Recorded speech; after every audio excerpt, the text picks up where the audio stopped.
Hello, everyone. Welcome to Body of Christ Real Talk Super Saturday, March 16. It is now 4:16 p.m. in the Chicago area. Thank you. Welcome to the show. This is Body of Christ Real Talk with Health Talk on Super Saturday. Now, I'm going to continue piggyback what I left off on the last show here on Super Saturday. All right.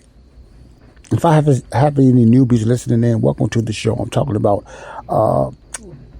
weight loss and physical health, looked at in a biblical Christian perspective on Body of Christ Real Talk. I try to do this, Lord willing, every Saturday until I will let you know when I'm going to end it, but this is what I'm going to be doing. I'll give you what's going on in my life, on my weight loss journey, my new style of eating journey concerning my weight loss and my health, and give you updates on what's happening with others around the world that's doing this same diet. You might get something out of them, you might not, But let me go back. There's this struggle and there's this battle out there of the human diet and what should we be eating. And I listen to that a lot of times. Sometimes a lot of get on my nerve, and things aggravate me pretty fast sometimes when it's kind of nonsense. When it comes to the weight loss world, many people are confused on what's the human diet.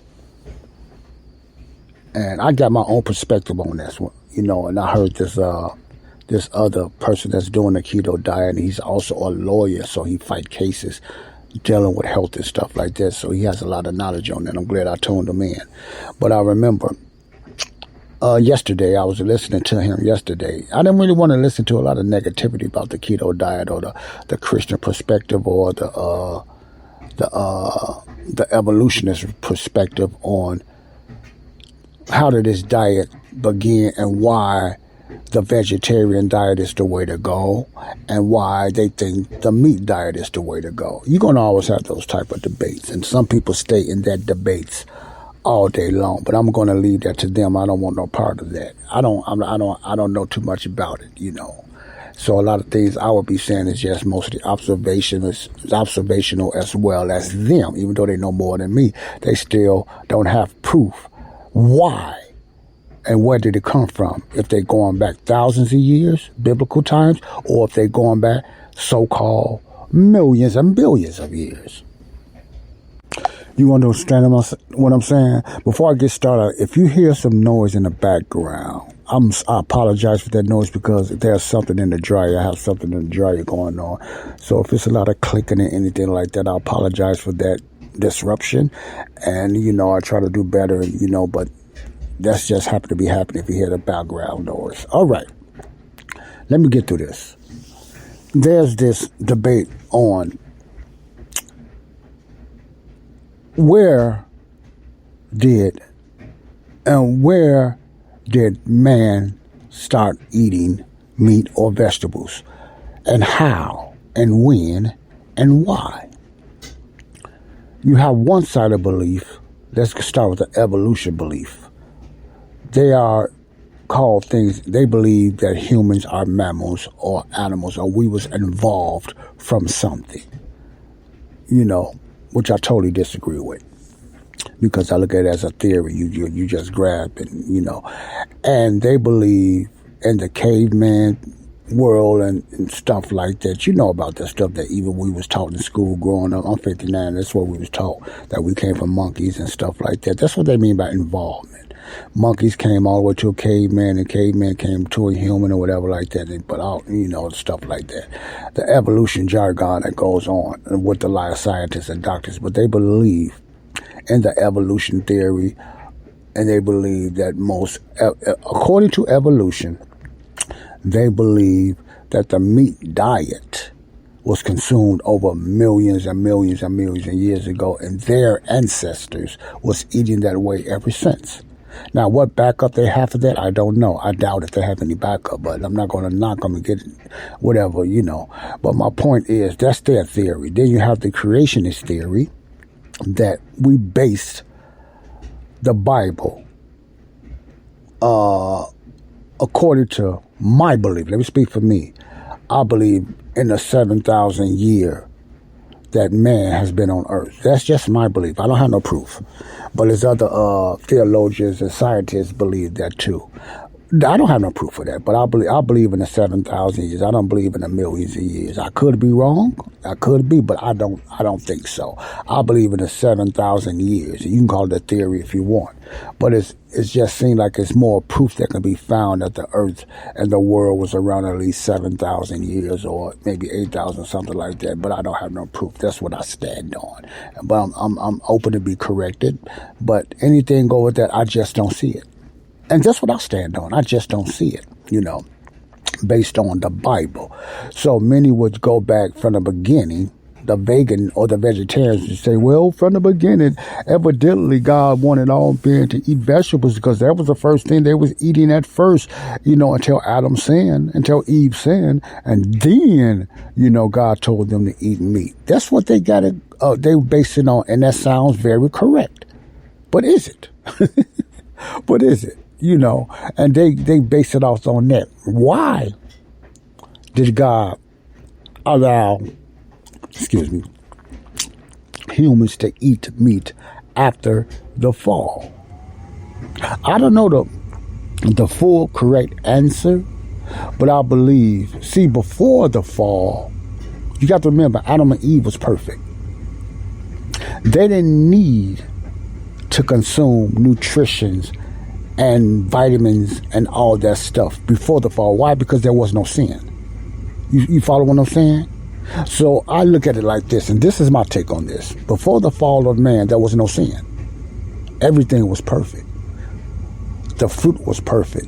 The vegetables was perfect. Adam was in control over all of that, even the animals. He didn't need vitamins and minerals or none of that stuff, whatever like that.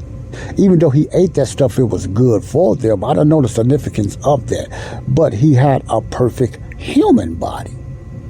No defects, nothing. All the defects and all the mess-ups came after sin. You see, after the fall of man. Now, this is my take on this. Okay? You can question it or disagree all you want to. It's okay. That's why science is okay to debate. Okay? Now, when Adam sinned, everything changed.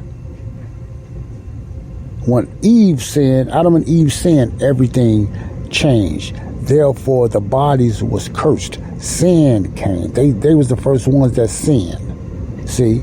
So that corrupted everything else. So therefore, in order for them, this is my position on this, to survive from now on, later on down the line, when it came to the days of Noah, God opened up the doors for man to eat animals, then meat. You see, it was a whole new changed cycle, because every animal before then was like, what they call them herbivores, omnivores. They wasn't carnivores. They became carnivore. Even the animals became carnivores after the fall of man. You had your herbivores, you had the omnivores, you had your vegetarians. That is so true. They was grazing, they was eating vegetables, lions and everything. But after the fall, animals became carnivore. They was allowed to eat other meat. Before that, they wasn't. But later on down the line, they were allowed to eat other meat then, because their bodies changed because of sin. So the only thing that can keep them going nutritionally and survival-wise had to be more than vegetables. It had to be meat. You see, that's my take on that. That's my take on that. So there's really no right or wrong. See, there has not been a perfect human being since Jesus. Let me just put it that way, because Christ never sinned. There haven't been a sinless person since Christ that walked this earth. Jesus was the only one who walked this earth in a human body and never sinned. That's why he was the lone sacrifice, because he had no sin in him. You follow what I'm saying? For the ones that know their Bible. Okay? So after the fall of man, sin entered the world, so the body had to be transformed in the way that they had to consume certain meat with the vegetables. Now, God did not say you can't eat vegetables no more. He did not say you cannot eat fruit no more. He just said now you can allow to eat the meat. You see what I'm saying? You understand what I'm saying? So to just debate over that is kind of ludicrous. It's kind of stupid. God don't mind you eating vegetables. God don't mind you eating anything that he made for you to eat fruits, and he don't mind you to eating meat. But for some reason, man went after meat more. And another reason, what did God use for sacrifice? What sacrifice did he accept? He accepted what? Abel's sacrifice, which was animals, over Cain's, which came from the ground, man-made. See? And ever since, even through the law, the sacrifices was what? Animals. So God used a lot of animals for different sacrifices. Just talk about the prodigal son. Luke 15, they talked about the fatted calf. They didn't say the fatted vegetables or the fatted broccoli or anything like that, or many fruits. They said the fatted calf. Even when they done sacrifices and they done certain things, they sacrifice flesh. They sacrifice animals. My point is, and this is not a proof, but my point is, even through the Bible, God used animals more than he used about vegetables. You can talk about Daniel all you want to. That does not mean God was saying that the vegetables is better than meat. And even all the times he used meat, that didn't mean God was saying meat was better than vegetables. But for some reason, he used meat more. So I came up to my own conclusion. God knew meat was nutritional then, and was better as far as nutritional. It had more vitamins. Animals had organs and all kind of stuff for the human body. Not for the supernatural body, but for the human body. I believe that the meat consumption is more important than the vegetable consumption. But at the same time, I'm not saying that vegetables is out to kill you like some of them saying. You know, and I see why they're saying that, and fruits and stuff like that. God does not tell us we need to stop fruits, which is a carbohydrate. This is all man stuff. God did not tell us we need to stop vegetables. The vegetables that need to be eaten, because every vegetable is not made to be eaten. See? But it was more emphasis put on meat. For animals for some reason. So I just believe God will rather us have meat than vegetables and fruit for survival. You follow what I'm saying? That's just my opinion. See, that's just my opinion. I'm not going to get into the debate. But I know for one thing, you have successful people on the vegan diet. You have successful people on the vegetarian. And you have successful people on the meat diet. So it depends on the environment. It depends on the country. You have countries that eat a lot of meat. You have countries that eat a lot of vegetables. And they are very healthy. So the debate needs to just go from there. It depends on the individual and everything like that. Study these debates. But for nutritional values, I don't know. I could just say I believe if I had a vegetarian diet, I wouldn't be as successful on that than the meat diet. I believe the meat diet is better than me than just eating vegetables. That's my opinion.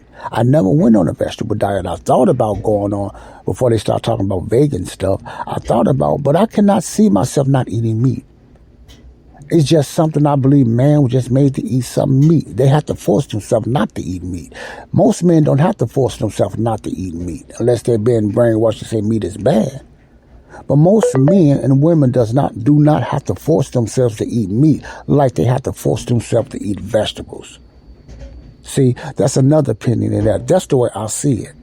The majority of the people from birth, from years and years ago, whether you think it's evolution or whatever, the majority of the people, and I'm a creationist belief, the majority of the people, if they only ate vegetables and they chose to, they was either forced to or they was told that vegetables was better than meat. But I think the man's psyche, and somewhere in our brain and our psyche, meat is a natural thing for us to want to eat, even if we don't eat a lot of it. Somebody eats meat. Even vegans eat some type of fish. They might not call it meat, but they eat fish and stuff like that. So I believe it's tougher to try to stay on a vegetarian diet than it is a meat diet. I think it's easier to add vegetables than it is easier to, let me just put it this way. I think it's easier to add meat to a vegetarian diet than it is easier to add vegetables to a carnivore diet. That's my opinion. I think a vegan will add meat and be somewhat satisfied. But if a carnivore add vegetables, they may not be satisfied. I'm going to get into a little bit of but this is my opinion on the next episode. I hope you get something out of this. Just remember, this is just my observation. This is not a scientific fact. But I'm just talking about an observation from what I'm going by. Okay, God bless you. Till next time, peace out. Body of Christ, Real Talk, Health Talk.